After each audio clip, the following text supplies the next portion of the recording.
How do you respond to the people who say you indirectly help this current government by dividing the opposition? What do you say about it?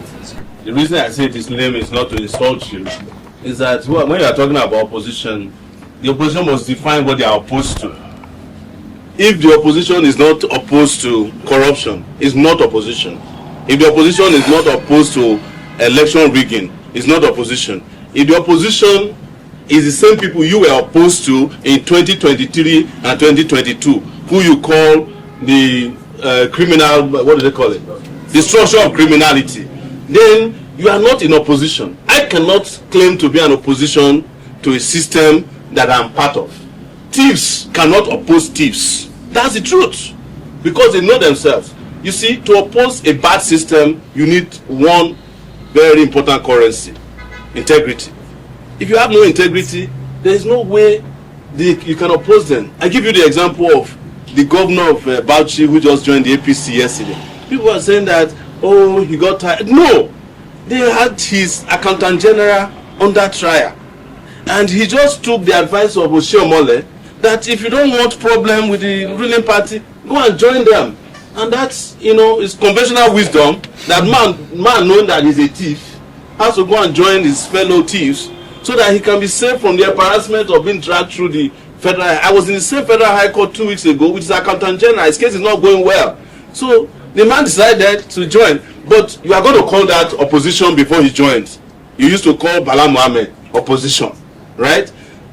You are going to call Babashiru Lawal, the grass cutter man, opposition. You are going to call Amechi opposition to me. You are going to call Malami opposition to me. You are going to call El Rufai opposition to me. I mean, who are you deceiving? How about Peter Obi, sir? You have always brought Peter Obi up. The way to know Peter Obi is where he is today. Tell me your friends, I will tell you who you are. It's as simple as that. If you have to exist, and the only people you can exist with in the political system are thieves that you identified to us as big thieves in 2022, and you are now the treasurer of the thieves, don't tell me that you don't like thieves. If you are the treasurer of killers, don't tell me that you don't like killing people. But as always challenged most of you, why don't you for one day just sit Peter? You have Peter Obi in your midst. I saw him here. Ask him, when you were governor for 8 years, why didn't you build Anambra like Dubai, so that all of us can go and be spending weekends there? I would love to be in Anambra. I just came from Aba 3 days ago to protest. Some guy there who is a member of the Labour Party claims that he has transformed Aba. That's Alex Oti. You understand? But I went to Aba. Some transformed, partly not transformed. I don't believe in half transformation, because when you enter into Ariara Market, which is the biggest economic hub there, the place looks like Jurassic Park. But when you get to the main road, of course, there's some. But mine is total. And I'm just answering you truthfully, because some of you will come back later and say, well, we wish we listened to you when you told us the truth. And my nature is that I tell the truth, and when I'm done, I will leave. It's up to you to accept or reject my hypothesis. But my hypothesis about the ADC is that just look at the roll call. David Mark, who has just been removed as the leader of the APC and replaced with Tinubu's person. David Mark was the governor of Niger State when I was in secondary school, 1983 and 84 or so, under Buhari, when they were doing environmental sanitation. That Lagos just now reintroduced. That's why you know that people have no sense in government. What I'm trying to tell you is that you can't just tell yourself the truth. Do you want to keep recycling failure, or do you want to get rid of failure from your system and it might take a little longer, but we can put a system in place that makes this country compete with any country, if not in the USA or Europe, at least South Africa. Okay. I must commend you for your consistency and for trying to time less. Thank you very much. And okay, from the trending stories we had in the last weeks, about the Minister of Works, Dave Umahi, and Madam Tracy. Yes. And we saw how the whole story turned out, where she now ended up apologizing. So looking at the justice system being faulty, also looking at the electoral system being faulty, and I believe you are still interested in becoming president of this country. These are two major faculties that can push or pull anyone into power. Yeah. What strategy do you have different that you think can guarantee you presidency in 2027 or whenever? My strategy is you. And you having the consciousness to understand that by themselves, and I'm saying this, I'm not lying, and I will never lie to you, elections cannot bring about change by themselves in Nigeria.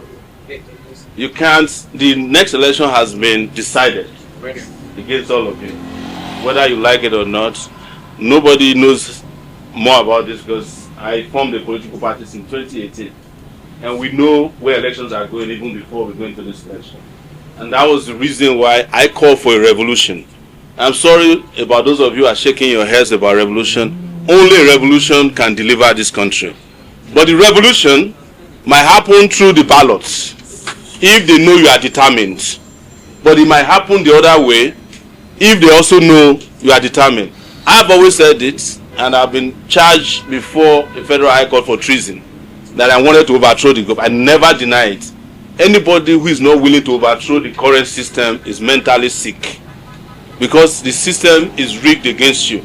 And as a result, my participation in elections, and I've said this for those who might have heard me several times, is not to win the elections alone. It's to keep telling you the flaws in the election, so that you too can wake up and see what I see and try to do what I do. I believe that we have enough people in this country, young people, who can change the trajectory of this country, but they just have to say enough is enough. And by the next day, you have a different country. If you are still afraid that if you fight, you don't know how it will end, if you don't take the fight to them, they will take the fight to you. And it's happening already. Most of you already know that most of your cities are under siege. It just hasn't touched your house yet. If the kidnappers is not close to you, the bandit is close to you, or the terrorists is close to you. And the biggest terrorism group in Nigeria is the Nigerian government, at any rate. They will kill you at the slightest provocation or no provocation at all. If anyone is in doubt, those of you who participated in NSAS, you know what they did, and nothing happened after that. But what I'm saying is that it has to be a combination of factors. If they are planning election, you can participate, but you don't need to participate. But you can decide and elect that you want to change your country. That in itself is an election. And that can happen in any form or shape possible. As Malcolm X said, by any means necessary. And trust me, one last thing I'll say. If you guys think you are too fine, beautiful, not to do it, some other people will do it for you. It might just be that you might end up with your beauty in a refugee camp. And it is not a nice place to look pretty. So you better do it now in a very peaceful, well-organized way. Get these guys out of the way and have the breathing space and the oxygen to develop and prosper. That's all I ask for.